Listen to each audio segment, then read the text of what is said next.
Hello dear online students, welcome back to our channel. I hope you all are really doing well. So आज जो हम लोग discuss करने वाले हैं आयनिक कंपाउंड्स के अंदर में, आयनिक बॉन्ड के अंदर में last topic that is application of फजान्स rule. इससे पहले वीडियो लेक्चर में मैंने आप लोगों को फजान्स रूल के बारे में बताया था, ठीक है, कि किस तरीके से फजान रूल्स गवर्न करता है, किन इन फैक्टर्स पे फजान्स रूल्स काम करता है। आज जो हम लोग लास्ट टॉपिक डिस्कस करेंगे इसका that is application of फजान्स rule, और यहाँ से हमारा आयनिक बॉन्ड जो है वो केमिकल बॉन्डिंग का आयनिक बॉन्ड जो है वो खत्म हो जाएगा। तो इससे पहले के वीडियो जिन्होंने नहीं देखे, फजान्स रूल को नहीं देखा है, आप लोग हमारे चैनल में जा सकते हैं, लिंक आपको डिस्क्रिप्शन बॉक्स में मिल जाएगा, और तब आप इस लेक्चर को फर्दर प्रोसीड कीजिए, तब आपको ज़्यादा समझ में आएगा। तो चलिए बिना टाइम वेस्ट करें आज का लेक्चर हम लोग शुरू करते हैं।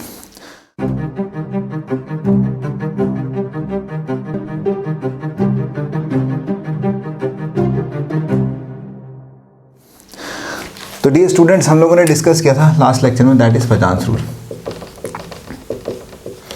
और फजान्स रूल के अकॉर्डिंग हमने बताया था कि जनरली क्या होता है, आपके पास में कैटायनिक स्पीशीज़ है और एक एनायनिक स्पीशीज़ है। कैटायनिक एनायनिक स्पीशीज़ एक दूसरे से इंटरेक्ट करेंगे, और इंटरेक्ट करने के बाद में उनके बीच में एक फिनोमेनन होता है, जिसको हम बोलते हैं पोलराइजेशन। तो पोलराइजेशन था क्या आपका, distortion of electron cloud of anion under the influence of the effective nuclear charge of cation. और ये जो था दो चीज़ों पे डिपेंड करता था, एक था आपका पोलराइजिंग पावर और एक था आपका पोलराइजिबिलिटी। पोलराइजिंग पावर जो थी हम लोगों ने डिस्कस की थी कैटायन के केस में, और हमने देखा था कि जो पोलराइजिंग पावर होती है दो फैक्टर्स पे डिपेंड करती है, that is size of cation. जितना छोटा साइज कैटायन का होगा उतना ज़्यादा उसकी पोलराइजिंग पावर होगी, और दूसरा उस पर चार्ज, जितना ज़्यादा चार्ज होगा उतना ही स्मॉल साइज बन जाता है, और उससे भी क्या हो जाता है, आपका पोलराइजिंग पावर बढ़ जाती है। नेक्स्ट जो हमने डिस्कस किया था दैट वाज पोलराइजिबिलिटी, और पोलराइजिबिलिटी हमने डिस्कस की थी in case of anion. Anion के केस में हमने पोलराइजिबिलिटी को डिस्कस किया था, और हमने बोला था कि जितना बड़ा साइज आपका एनायन का होगा उतना ज़्यादा उसकी पोलराइजिबिलिटी होगी, यानी पोलराइज होने की टेंडेंसी होगी, डिस्टॉर्ट करने की टेंडेंसी होगी। और हमने बोला था कि जितना ज़्यादा चार्ज होगा उसके ऊपर में, उससे ही हम लोग क्या करेंगे, उसकी पोलराइजिबिलिटी को डिस्कस करेंगे। तो ये दो बातें थी, हमने आपसे डिस्कस कर दी थी। नेक्स्ट जो आज मैं बताऊंगा आप लोगों को कि इससे होता क्या है। इससे ये होता है कि कोवेलेंट कैरेक्टर जनरेटेड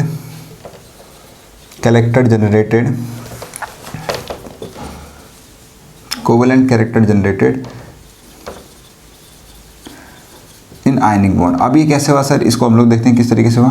तो इसको ऐसा समझते हैं हम लोग, देखो आपके पास हुआ क्या कि आपके पास में एक कंप्लीटली चार्ज कैटायन था और एक कंप्लीटली चार्ज एनायन था, ठीक है। इन दोनों के बीच में इलेक्ट्रोस्टैटिक अट्रैक्शन हुआ और इन्होंने फॉर्म किया आयनिक बॉन्ड फॉर्म किया, ठीक है। अब जैसे ही इनके बीच में इंटरेक्शन हुआ, जैसे ही आपस में एक दूसरे से इंटरेक्ट हुए, इन्होंने इलेक्ट्रोस्टैटिक के थ्रू आयनिक बॉन्ड को फॉर्म किया, तब होता क्या है कि इनके अंदर में जनरेट होता है पोलराइजेशन का फिनोमेनन। इनके बॉन्ड में क्या जनरेट होगा, आपका पोलराइजेशन का फिनोमेनन। पोलराइजेशन की वजह से क्या होता है कि जो कंप्लीटली नेगेटिव चार्ज जो शो कर रहा था, उससे इलेक्ट्रॉन डेंसिटी अब ए पर आ जाएगी, और जैसे ही ए पर इलेक्ट्रॉन डेंसिटी आ जाएगी तो इस पर जो चार्ज है वो कम हो गया, और इसको रिप्रेजेंट करते हैं हम लोग डेल्टा नेगेटिव से, ठीक है। और ए पर आपका कंप्लीटली पॉजिटिव चार्ज था, लेकिन इस पर कंप्लीट नेगेटिव चार्ज शिफ्ट होने की वजह से, कंप्लीट तो नहीं बोलेंगे, कुछ amount of negative charge shift होने की वजह से, यानी बी से जो नेगेटिव चार्ज आया ए के ऊपर में, उससे क्या हो जाता है, इस पर जो कंप्लीट पॉजिटिव चार्ज था कन्वर्ट हो जाता है आपका डेल्टा पॉजिटिव में।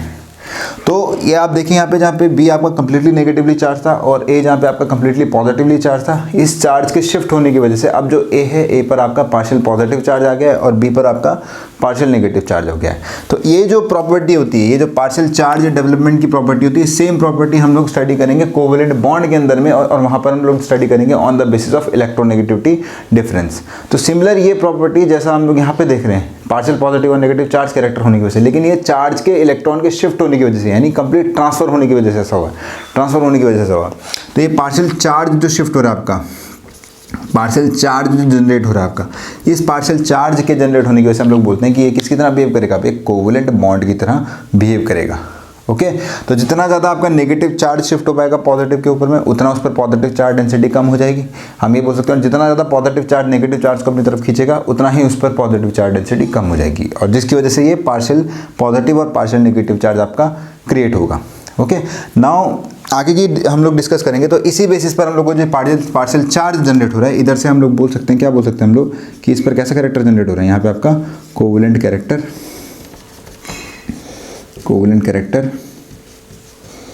जनरेटेड। यहाँ पे हम बोल सकते हैं कि यहाँ पे कैसा कैरेक्टर जनरेट हुआ आपका, कोवेलेंट कैरेक्टर जनरेटेड, ठीक है। तो इसको आप लोग नोट कर लीजिए। तो चलिए आज जो हम लोग डिस्कस करेंगे आगे further that is application of फजान्स rule, और आज जो हम लोग उसको कंप्लीट आउट करेंगे, ठीक है, क्योंकि इसके बाद ये काफ़ी पूरा मैंने आपको कंप्लीट सीरीज़ करवा दिया आयनिक बॉन्ड को लेकर के, तो आपको कहीं पर भी इस लेक्चर सीरीज़ में कोई दिक्कत नहीं आने वाली है। आपको एक एक पॉइंट मैंने एक्सप्लेन किया हुआ है। तो नेक्स्ट जो हम लोग डिस्कस करेंगे दैट इज़ एप्लीकेशन पार्ट इसका। ओके तो पहला अगर हम लोग देखें, मैंने पहला पॉइंट आपसे डिस्कस कर ही लिया है कि अगर एप्लीकेशन की बात करें कि फजान्स रूल से क्या होता है, तो हम लोग क्या डिस्कस कर सकते हैं, हम लोग डिस्कस कर सकते हैं दैट इज़ कोवेलेंट कैरेक्टर, है ना। We can discuss covalent character, सबसे पहला तो ये, ठीक है। नाउ हम लोग जो है दूसरा डिस्कस करेंगे दैट इज़ सॉल्युबिलिटी को लेकर के। किसको डिस्कस करेंगे हम लोग? सॉल्युबिलिटी को लेकर के। ओके तो सॉल्युबिलिटी को समझते हैं हम किस तरीके से होता है। तो देखो एक प्रॉपर्टी होती है that is like dissolve like की, जो जैसा होगा वो वैसे में डिज़ोल्व करेगा, जो जैसा होगा वैसे में डिज़ोल्व करेगा। यानी पोलर होगा तो पोलर में डिज़ोल्व करेगा, polar dissolve in polar, and non polar dissolve in non polar, dissolve in non polar. Polar आपका पोलर में डिज़ोल्व करेगा और नॉन पोलर आपका नॉन पोलर में डिज़ोल्व करेगा, ठीक है। अब यहाँ पे आप लोग एक चीज़ ध्यान में रखिएगा बेटा, वो ये याद रखिएगा कि सॉल्वेंट आपके दो तरीके के होते हैं ना, सॉल्वेंट आपके दो तरीके के होते हैं। सॉल्वेंट जो आपके दो तरीके के होते हैं, एक होते हैं पोलर सॉल्वेंट, मैं अच्छे से डिस्कस करूँगा केमिकल बॉन्डिंग के अंदर में, और एक होता है आपके पास में नॉन पोलर सॉल्वेंट। तो हो क्या रहा है आपके अंदर यहाँ आयनिक बॉन्ड के केस में, आयनिक बॉन्ड में पोलराइजेशन हो जाने की वजह से, जब यहाँ पे आपके पास में पोलराइजेशन जनरेट हो रहा है, पोलराइजेशन क्रिएट हो रहा है, तो इस पोलराइजेशन के होने की वजह से जो आयनिक कैरेक्टर है वो आपका डिक्रीज कर रहा है, और जब आयनिक कैरेक्टर डिक्रीज करेगा यानी पोलर नेचर उसका डिक्रीज करेगा। तो कहने का मतलब जो है जो इसकी सॉल्युबिलिटी होगी पोलर सॉल्वेंट में वो डिक्रीज करेगी। तो हम ऐसा बोल सकते हैं कि polarisation is inversely proportional to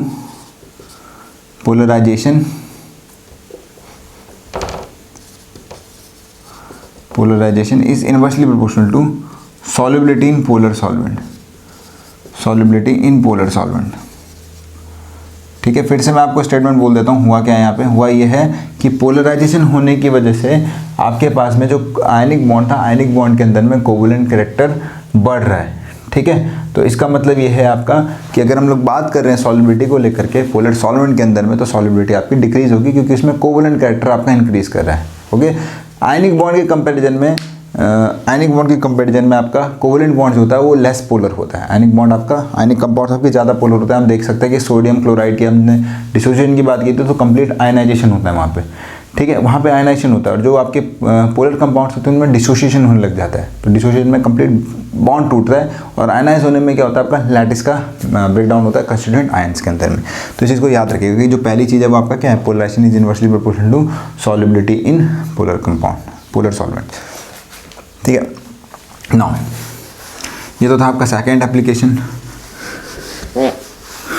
now next जो है हम लोग डिस्कस करें, थर्ड एप्लीकेशन की बात करें तो that is acidity and basicity of oxide.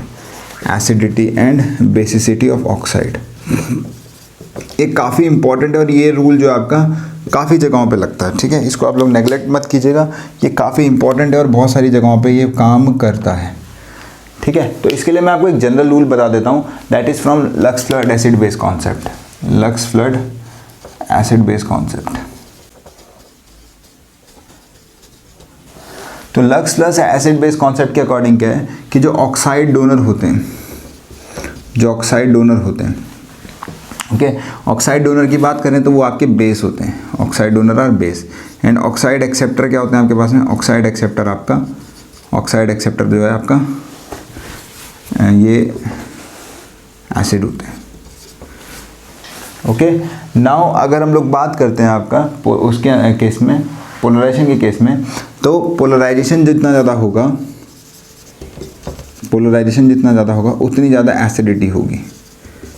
Polarisation जितना ज़्यादा होगा आपका उतनी ज़्यादा क्या होगी, आपकी एसिडिटी होगी। यानी जो आपके हायर ऑक्साइड स्टेट में, जैसे कि मान लो ये अब हम लोग बात करते हैं SO2 की और SO3 की, हम बात करते हैं एक जनरल में एग्जांपल ले रहा हूँ SO2 की और SO3 की। तो यहाँ पे आपके पास में +4 ऑक्सीडेशन स्टेट है और यहाँ पे आपके पास में +6 ऑक्सीडेशन स्टेट है। तो जो +4 वाला होगा ज़्यादा लेस पॉजिटिव चार्ज डेंसिटी है, तो इस पर लेस पोलराइजेशन होगा। और और यहाँ पे आपके इसमें पॉजिटिव चार्ज डेंसिटी, तो एक तरीके से क्या होगा, यहाँ पे मोर पोलराइजेशन होगा, ठीक है। और जब ज़्यादा पोलराइजेशन होता है तो एसिडिटी आपकी बढ़ती है, यानी इन दोनों में जो ज़्यादा एसिडिक होगा आपका हायर ऑक्सीडेशन स्टेट वाला होगा। तो जो आपके हायर ऑक्सीडेशन स्टेट के ऑक्साइड्स होते हैं उनकी आपका क्या कर सकते हो, उनका आप लोग एसिडिटी और बेसिसिटी को यहाँ से आप लोग डिस्कस कर सकते हो, ठीक है। ये बहुत एक इंपॉर्टेंट पॉइंट है। फोर्थ पॉइंट जो है आप लोग that we can discuss, that is your melting point, ठीक है। तो सिंपल सा यहाँ पे आपके पास में फंडा वो क्या है, वो ये है कि जितना ज़्यादा आपके पास में क्या होगा, पोलराइजेशन होगा, जितना ज़्यादा आपके पास में पोलराइजेशन होगा उतनी कम क्या होगी आपके पास में, उतना ही कम मेल्टिंग पॉइंट होगा। क्योंकि पोलराइजेशन बढ़ने से आपका कोवेलेंट कैरेक्टर बढ़ रहा है, और कोवेलेंट कैरेक्टर कहीं ना कहीं क्या करता है, आयनिक कैरेक्टर को कम कर देगा। और अगर आयनिक कैरेक्टर कम हो जाएगा आपका, तो इससे हम क्या बोल सकते हैं कि आपके पास में मेल्टिंग पॉइंट जो है, लैटिस आपका वीक होने लग जाएगा। तो अगर लैटिस आपका वीक होने लग जाएगा तो इससे हम बोल सकते हैं कि मेल्टिंग पॉइंट आपका क्या करेगा, डिक्रीज़ करेगा। तो इस बात को भी ध्यान रखिएगा कि पोलराइजेशन के बढ़ने से आपका मेल्टिंग पॉइंट डिक्रीज़ हो जाता है, लैटिस क्या हो जाता है आपका, वीक हो जाता है। तो इससे रिलेटेड हम लोग कुछ एग्जाम्पल भी अभी देखेंगे किस तरीके से होते हैं। इसको आप, इन पॉइंट्स को आप लोग नोट कर लीजिए एक बार सारे के सारे।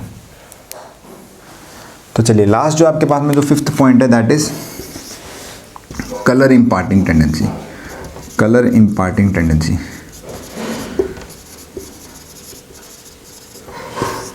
ठीक है। That this is also very important, क्योंकि केमिस्ट्री के अंदर में कुछ सेट ऑफ रूल्स है जिनसे हम लोग कलर्स को डिस्कस करते हैं। Fajans rule is one of them, जिससे हम लोग क्या कर सकते हैं, कलर्स को डिस्कस कर सकते हैं। तो कलर थ्योरी को लेकर के एक चीज़ मैं आपको बता दूं है क्या, वैसे तो काफ़ी सारी थ्योरीज है, लेकिन एक क्या है आपके पास में, कलर जनरली क्या होता है, जब इलेक्ट्रॉन आपको मूव करता है, इलेक्ट्रॉन क्या करता है आपका, मूव करता है, ओके। तो अगर हम लोग कोवेलेंट बॉन्ड की बात करें, तो जब कोवेलेंट बॉन्ड बनता है आपका, मैं बताऊंगा किस तरीके से एमओटी में इस चीज़ को डिस्कस करेंगे। इलेक्ट्रॉन जो होता है दो न्यूक्लियाई के बीच में मूव कर रहा होता है, इलेक्ट्रॉन स्टेबल नहीं होता है, इलेक्ट्रॉन आपका मूव कर रहा होता है, ठीक है।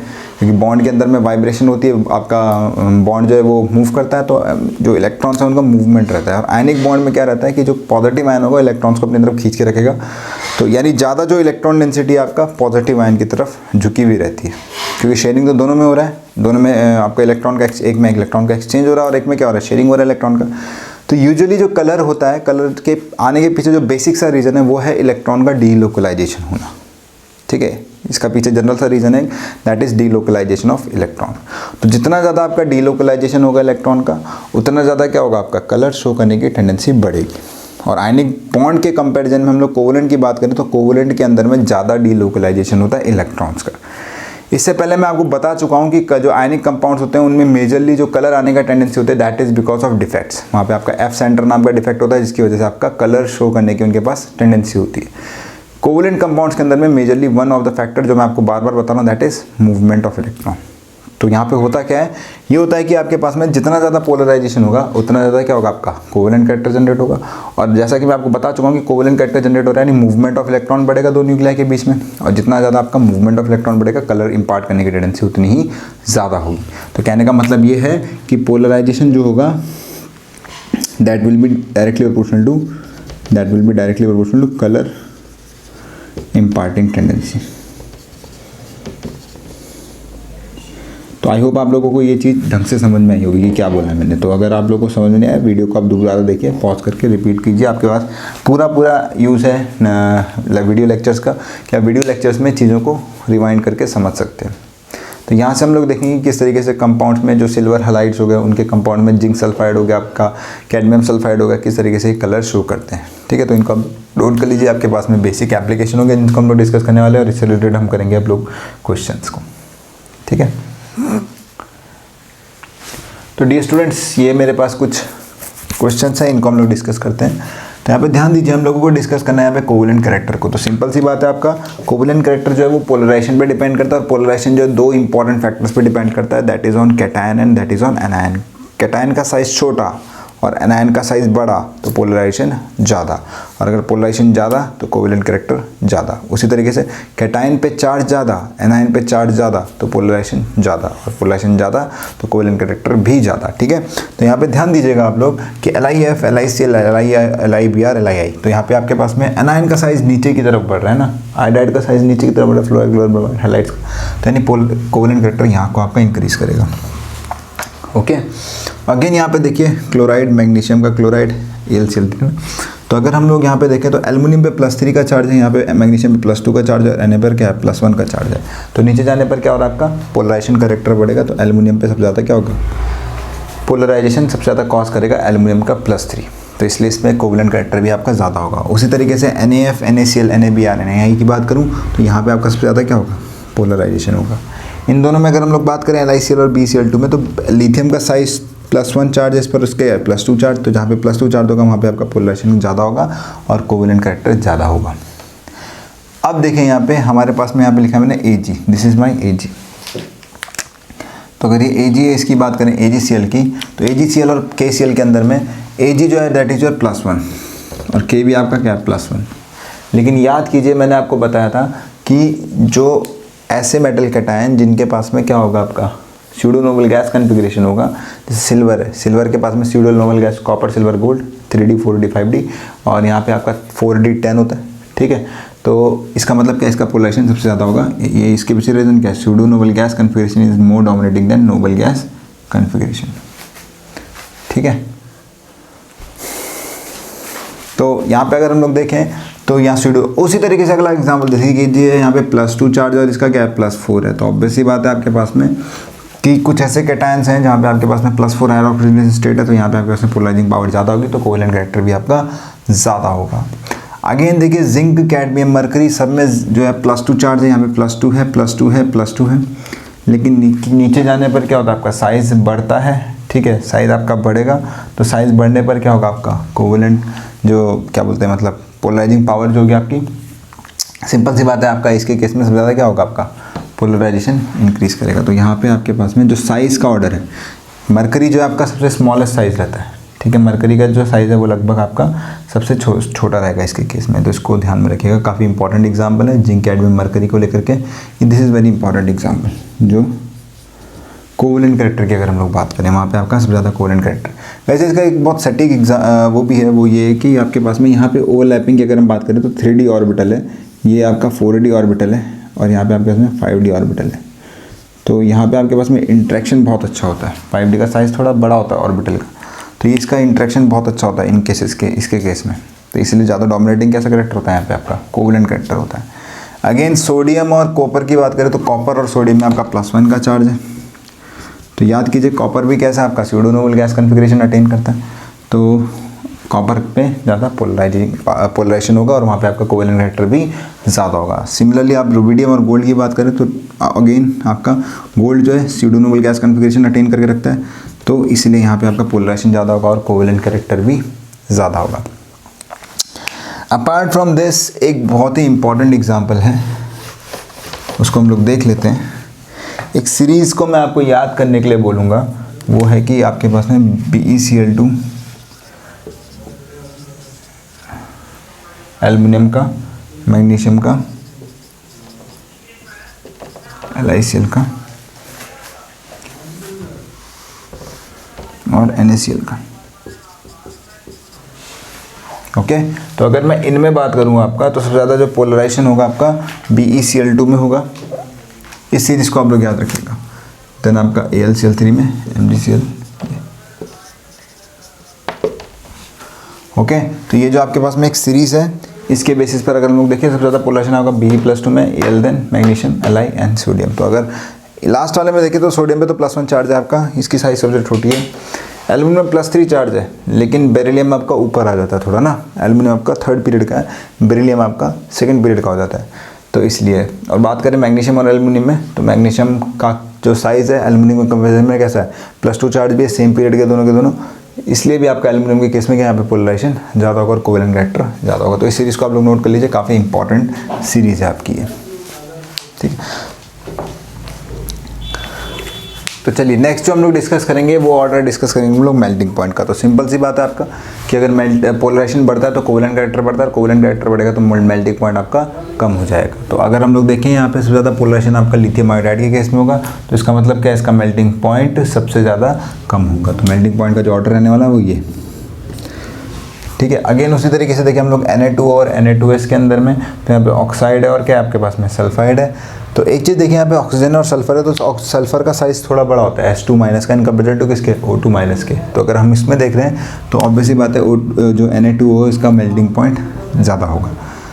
ऑक्साइड और इसको लेकर के फ्लोराइड्स को लेकर के मैं एक आपको नोट लिख लेना चाहिए, वो ये है कि आपके पास में जो ऑक्साइड और फ्लोराइड होते हैं इनके जो सॉल्ट्स होंगे, इनके जो कंपाउंड्स आयनिक कंपाउंड्स होंगे, इनको इजीली कोई मेटल कैटायन पोलराइज नहीं कर पाता है लिथियम और बेरिलियम को छोड़ करके। तो इस चीज़ को ध्यान में रखिएगा आप लोग, वो ये कि सॉल्ट ऑफ या लिखना हम ionic compounds of O2 minus and F minus can't be easily polarised, है ना। इसको हम लोग पोलराइज नहीं कर सकते, कांट बी इजीली पोलराइज्ड, ठीक है। और कौन करेगा? Except lithium and beryllium +2। अब रीज़न भी क्या है इनके पीछे लिथियम और बेरिलियम +2 के करने का? क्योंकि लिथियम और बेरिलियम +2 के जो सॉल्ट, जो लिथियम और बेरिलियम है, लिथियम और बेरिलियम का साइज़ क्या है? बहुत छोटा है। और अगर साइज़ छोटा है आपके पास में तो उनके पास ज़्यादा टेंडेंसी है इनको पोलराइज करने की। तो इनके में थोड़ा कुछ एक्सेप्शन भी आता है, उसको हम लोग देखेंगे, मैं अलग से एग्जाम्पल लिखवा दूंगा, लेकिन इस चीज़ को ध्यान में रखिएगा आप लोग। KCl और AgCl की बात करें तो अगेन मैंने आपको बताया था थोड़ी देर पहले एग्जांपल दिया कि Ag के केस में क्या होता है, Ag आपका एक pseudo noble gas configuration carry करता है, तो पोलराइजेशन यहाँ पे ज़्यादा होगा। और इन दोनों की कंपैरिजन में KCl के केस में ज़्यादा मेल्टिंग पॉइंट होगा AgCl और KCl के केस में। उसी तरीके से अगर हम लोग NaCl और CuCl को देख रहे हैं तो CuCl में भी आपका स्यूडो नोबल गैस कन्फिगरेशन है, तो जो पोलराइजिंग पावर होगी ज़्यादा होगी, तो मेल्टिंग पॉइंट आपका कम होगा। अगेन PbCl2 FeCl4, तो ये +2 ऑक्सीडेशन स्टेट और ये कैसा है +4, तो इसमें पोलराइजेशन ज़्यादा होगा तो मेल्टिंग पॉइंट कम होगा। इसी का एनालॉग आप लोग याद रख लीजिए, एक वो है SnCl2 एंड SnCl4। तो SnCl2 और SnCl4 की बात करूँ मैं तो यहाँ पे आपके पास में Sn पे +2 है और यहाँ पे क्या आपका +4 है, तो अगेन यहाँ पे आपका पोलराइजिंग जो कोवेलेंट मेल्टिंग पॉइंट है इसका ज़्यादा होगा, वहाँ पे आपका पोलराइजेशन क्या है ज़्यादा है, ठीक है। तो इन एग्जांपल्स को आप लोग नोट कर लीजिए। तो चलिए दो जो एग्जांपल है मेरे पास में, दो सीरीज़ के एग्जांपल, एक ऑक्साइड्स को लेकर के, ठीक है, एक ऑक्साइड्स को लेकर के, एक फ्लोराइड्स को लेकर के, है ना, अल्कलाइन अर्थ मेटल्स की। ये दो सीरीज़ आप लोग ध्यान में रखिएगा कि आपके केस में ऑक्साइड्स और फ्लोराइड का जो एग्जांपल है पोलराइजेशन का, सबसे ज़्यादा पोलराइजेशन आपके पास में कहाँ पे होगा? मैग्नीशियम ऑक्साइड्स के केस में, देन कैल्शियम ऑक्साइड, ये आपका पोलराइजिंग का ऑर्डर रहेगा, ठीक है। यानी मेल्टिंग पॉइंट का ऑर्डर, मतलब सॉरी पोलराइजिंग बोलो मैं, मेल्टिंग पॉइंट का ऑर्डर ये रहेगा। किसका ऑर्डर है? मेल्टिंग पॉइंट का ऑर्डर है, ठीक है। इसको आपको याद रखना है। उसी तरीके से calcium fluoride, magnesium fluoride, strontium, beryllium और बेरियम, मैंने आपको पहले बताया था कि जनरली आपके फ्लोराइड और ऑक्साइड के इलेक्ट्रॉन क्लाउड इजीली डिस्टॉर्ट नहीं होते हैं, लेकिन आपका जो बेरिलियम और लिथियम है वो क्या कर सकते हैं? इजीली इनको मतलब पोलराइज कर सकते हैं। तो इनका जो ऑर्डर रहने वाला है वो रहेगा मेल्टिंग पॉइंट का ये। तो इन सबसे ज़्यादा पोलराइजेशन किस में होगा? आपका इधर, और यहाँ पे आपका कोवेलेंट कैरेक्टर रहने वाला है, ठीक है। तो मेल्टिंग पॉइंट और लैटिस को मैंने पहले भी आपका डिस्कस किया था, लेकिन मैंने बताया था कि कहीं जगहों पर आपका जो है फजान्स रूल डोमिनेट करने लग जाता है, तो उसके बेसिस पर ये आपका ऑर्डर ऑफ सीरीज़ है, ये आपका सीरीज़ है जिससे आप लोग समझ सकते हैं इस चीज़ को। चलिए नेक्स्ट जो हम लोग डिस्कस करेंगे सॉल्युबिलिटी को। सॉल्युबिलिटी को मैं पहले ही बता चुका हूँ, that is inversely proportional to what? That is inversely proportional to your polarisation, है ना। जितना ज़्यादा पोलराइजेशन होगा उतना कोवेलेंट कैरेक्टर होगा, यानी उतना पोलर कैरेक्टर उसमें कम हो रहा है, और लाइक डिजॉल्व लाइक का फिनोमेनन आपका खत्म हो जाएगा। तो उसको मैं पहले ही आपका डिस्कस कर चुका हूँ, ओके। नेक्स्ट जो हम लोग डिस्कस करने वाले हैं that is colour imparting tendency. तो स्टूडेंट्स इससे पहले मैंने आपका डिस्कस किया मेल्टिंग पॉइंट को लेकर के।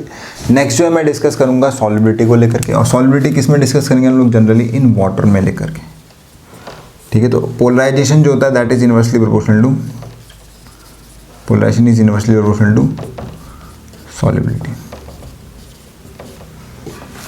किस में बात करें हम लोग? पोलर सॉल्वेंट को लेकर करें। तो जैसे अगर हमारे पास में इस तरीके से हाइड्रोक्साइड्स हैं, क्योंकि इनके सॉल्ट भी फॉर्म होते हैं, उनके पीछे यही रीज़न है। FeOH का होल थ्राइस और Fe+2, सबसे ज़्यादा जो सॉल्युबिलिटी होगी वो किसी केस में होगी? आयरन के +2, क्योंकि यहाँ पे +2 आयरन का और यहाँ पे क्या आपका +3 है, ठीक है। तो पोलराइजेशन की वजह से ये होगा। Now one of the important is this AgF, AgCl, AgBr और AgI। तो हैलाइड्स की बात करें, काफ़ी क्वेश्चन पूछा जाता है, तो AgBr AgI जैसे PPT फॉर्म करते हैं, इनकी सॉलिबिलिटी बहुत कम होती है। AgF ये सॉलिबिलिटी का ऑर्डर रहेगा। रीजन क्या है, फ्लोराइड का साइज छोटा है, यहाँ पे आयोडाइड का साइज बड़ा है, एनाइन का साइज बड़ा, और अगर एनाइन का साइज बढ़ेगा तो पोलराइजेशन क्या होगा आपका, इंक्रीज करेगा और आपका कोवेलेंट कैरेक्टर बढ़ेगा। उसी तरीके से आप किसमें भी देख सकते हो, Ag2O में सल्फाइड में ना, सिल्वर सल्फाइड में, तो इस केस में भी आपका जो सॉलिबिलिटी है Ag2O की ज़्यादा रहेगी इन कंपेरेटिव टू किसके, इस तरीके से। एक इंपॉर्टेंट केस है मेरे पास में, एक तो आपके पास में लेड के हैलाइड होंगे, ठीक है, बेरिलियम और मर्क्यूरी के हैलाइड है, उनको अगर हम लोग देखें तो उनकी सॉलिबिलिटी का जो ऑर्डर रहने वाला है दैट इज PbF2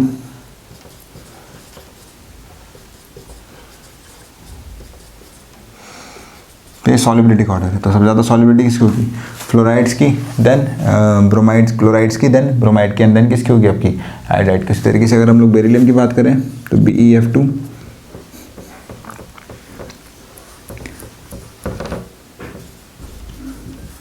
ठीक है, BeF2, ओके। उसी तरीके से आपका ज़्यादा दिन किसकी होगी सॉलिबिलिटी, BeCl2, सबसे कम आपकी BeI2 की। उसी तरीके से Hg2F2 की सॉलिबिलिटी सबसे ज़्यादा, देन Hg2Cl2 की, देन Hg2Pr2 एंड देन किसकी होगी सबसे कम, Hg2I2 की। ये सॉलिबिलिटी का ऑर्डर रहने वाला है, ठीक है। तो ध्यान में रखिएगा कि ये आपका सॉलिबिलिटी का ऑर्डर चलेगा, ओके। नेक्स्ट है जो आपके पास में, तो ये तीन तो आपको याद रखने ही रखने हैं, ठीक है, लेड का, बेरिलियम का और मरकरी का, ओके। नाउ नेक्स्ट जो हम लोग डिस्कस करने वाले हैं that is colour important tendency. Next जो हम लोग डिस्कस करने वाले हैं that is your colour important tendency. Direct डाल दीजिए आप लोग, कलर इम्पार्टेंट टेंडेंसी।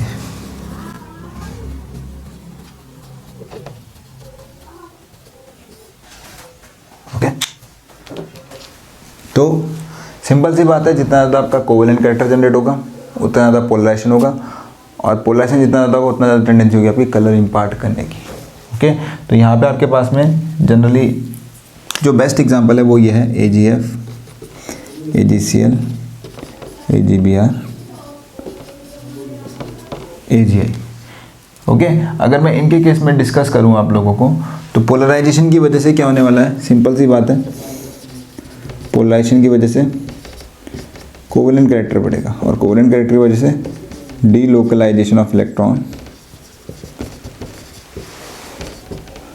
बढ़ेगा, और अगर डीलोकलाइजेशन ऑफ इलेक्ट्रॉन बढ़ेगा तो इससे क्या होगा, आपका कलर इम्पार्टिंग टेंडेंसी भी इंक्रीज करेगी। तो AgF, AgCl, AgBr और AgI की अगर मैं बात करूं तो जनरली AgF कैसा होता है आपका, कलरलेस होगा, क्योंकि इसमें पोलराइजेशन सबसे कम होगा।